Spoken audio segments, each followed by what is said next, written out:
G'day, I'm David G. Sheshnag.com. What on earth is Kundalini? Just doing a short video on the practice of singing long enough to bring joy into your heart. Just finished a mantra for the sunrise at Sheshnag Mandir here in the south of the world in Tasmania, Australia. And I sung it like I'm not a singer. I'm a scientist and a Gyani. Not that I want to label myself, because ultimately I'm nothing. But I'm full of knowledge and I know shit.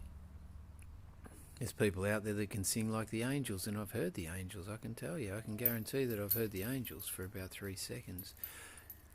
And the replication of the hymns in the church is to do with a dimension where there are beings singing outside of this reality. I'm not one of them. I don't have an angelic voice.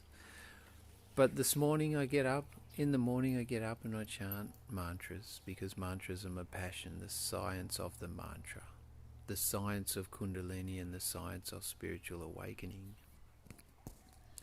So in that, sometimes I have to get past my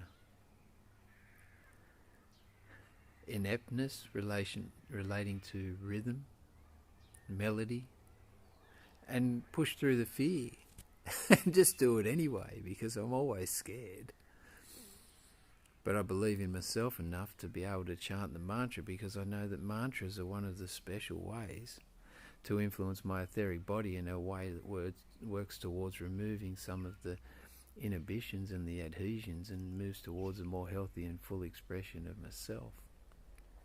So I've come up with an idea, because this morning I pushed past a bit of discomfort and then ended up in a different frame of mind, which was a beautiful, still frame of mind, a still experience of being, a still experience of feeling.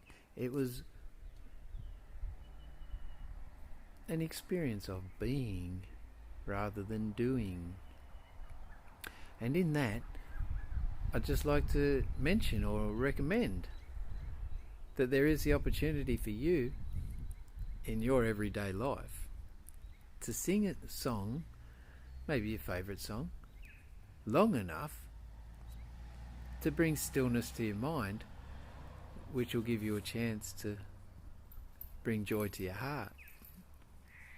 I don't know what your favourite song is.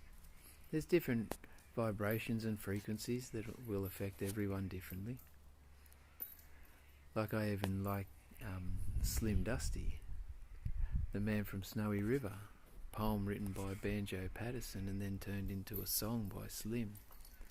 That's one of my favourites, because I relate to the stock horse. There's other things that are favourites. I like a bit of Bruno Mars at the moment, but I prefer the Cruel Sea and the Angels.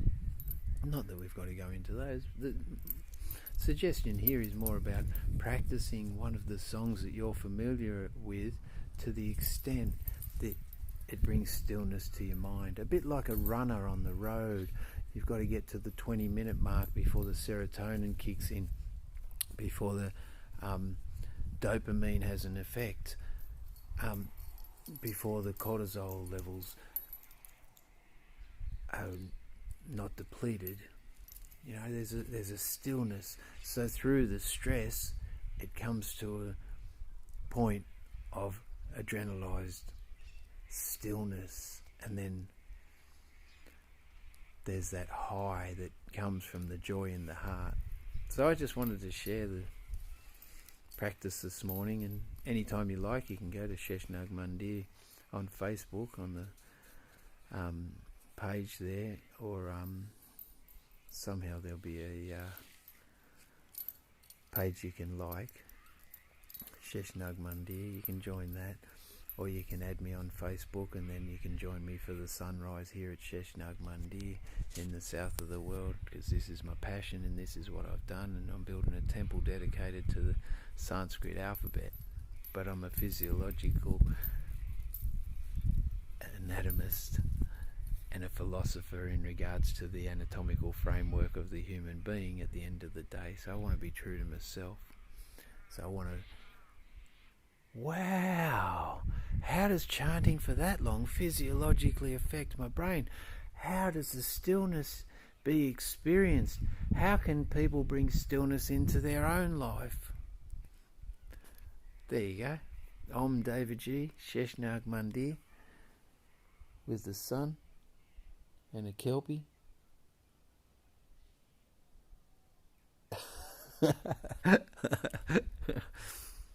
Real Aussie here, bro. Share the world. Sheshnag.com. What on earth is Kundalini? Om Namah Shivaya. Hara Hara Mahadev. Hara Hara Mahadev. Hara Hara Mahadev.